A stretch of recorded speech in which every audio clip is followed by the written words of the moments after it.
حضرت امام زین العابدین رضی اللہ تعالیٰ عنہ اخلاق عالیہ کی ان بلندیوں پر فائز تھے کہ جن کی بہرحال پیروی انسان کو بہت سارے خوبصورت رویوں سے آشنا کر دیتی ہے۔ ایک تو یہ تھا کہ ان کا علم بڑا وسیع تھا، عمل بڑا وسیع تھا، اللہ تعالیٰ نے حسباً نسباً عظمتیں بڑی عطا فرمائی تھی، لیکن کچھ وصف ان میں اتنے زیادہ تھے کہ وہ آج اپنے اندر پیدا کرنے کی ضرورت ہے۔ ایک تو وہ اتنی عبادت کرتے تھے کہ لقب ان کا زین العابدین ہو گیا۔ ایک ان کا یہ مزاج تھا کہ وہ درگزر والے بڑے تھے۔ امام زین العابدین صبر والے بڑے تھے، اور جو چیز انہیں غریبوں، مسکینوں، یتیموں کے بہت قریب کر گئی وہ یہ تھی کہ وہ بڑا ہی پیار کرتے تھے غریبوں کے ساتھ۔ بھوکوں کو کھانا کھلانا، لوگوں کو کپڑا پہنانا، لوگوں کی خبرگیری کرنا ان کا بہت بڑا ذوق تھا۔ سیدنا امام زین العابدین رضی اللہ تعالیٰ عنہ کے بارے میں ابن شہاب زہری کہتے ہیں کہ میں نے ایک دن بارش میں دیکھا کہ امام صاحب نے ایک بڑا وزنی تھیلا اٹھایا ہوا اور جا رہے ہیں۔ میرے ساتھ میرا غلام تھا، خادم تھا، ملازم تھا۔ میں نے کہا حضور اس کو دے دیں، یہ لے جاتا ہے۔ تو فرمانے لگے نہیں، میں خود ہی اٹھاؤں گا۔ میں نے کہا حضور مجھے دے دیں، پھر میں اٹھا لیتا ہوں، کہاں جانا ہے؟ فرمانے لگے میں نے سفر کرنا ہے، تو یہ زاد راہ ہے جو میں نے اٹھایا ہوا ہے، سفر کی ضرورت کا سامان ہے۔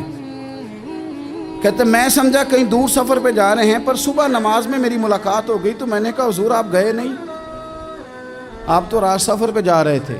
چپ کر گئے۔ میں نے دوبارہ پوچھا تو کہنے لگے زہری تو میری بات سمجھا نہیں، وہ میں نے تھیلا اٹھایا تھا، کسی غریب کی مدد کرنی تھی، میں وہ زادرہ اس لیے جمع کر رہا تھا کہ جب آخرت کے سفر پہ جاؤں گا تو میرے کام آئے گا۔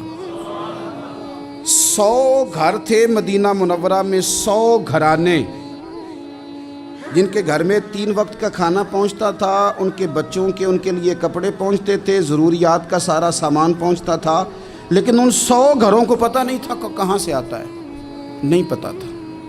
کوئی بیٹھا ہوا مجھے دور دعا دیتا ہے۔ اگر وہ لانے والے سے یا دے کے جانے والے سے کبھی پوچھتے کہ کس نے بھیجا ہے تو کہتے آگے سوال نہ کرنا، ایسا نہ ہو کہ دینے والا ناراض ہو جائے، بھیجنے والا آپ کی اس بات سے نالاں ہو جائے۔ یہ ہمیں حکم نہیں ہے، پہنچانے کا حکم ہے، بتانے کا نہیں۔ اور یہ کام ایک دن نہیں ہوا، یہ سالوں ہوتا رہا۔ پھر اچانک 2-1 دن ایسے گزرے کہ وہ لنگر آنا، وہ کھانا آنا بند ہوا۔ اب وہ 100 کے 100 گھر جب پریشان ہوئے تو ان کی ایک دوسروں سے بھی ملاقات ہوئی۔ انہوں نے کہا پتہ تو کرو، جو سالوں تک ہماری کفالت ہوتی رہی تو معاملہ کیا ہوا؟ جب لوگوں نے خبر گیری کی تو پتہ چلا جس دن سے امام زین العابدین کا وصال ہوا ہے اس دن سے یہ کھانا اور یہ لنگر ہمارے گھر آنا بند ہوا ہے۔ پھر وہ بیوہ عورتیں روئیں، پھر وہ یتیم بچے تڑپے، اور پھر جب ان کے حالات اس قدر زیادہ آزردہ ہوئے پھر پتہ چلا کہ یہ کہیں اور سے نہیں آتا تھا، یہ زہرا پاک کے لال کا طریقہ تھا، یہ مولا علی شیر خدا کے پوتے کا کمال تھا کہ وہ یہ چیزیں یہاں پہنچایا کرتے تھے۔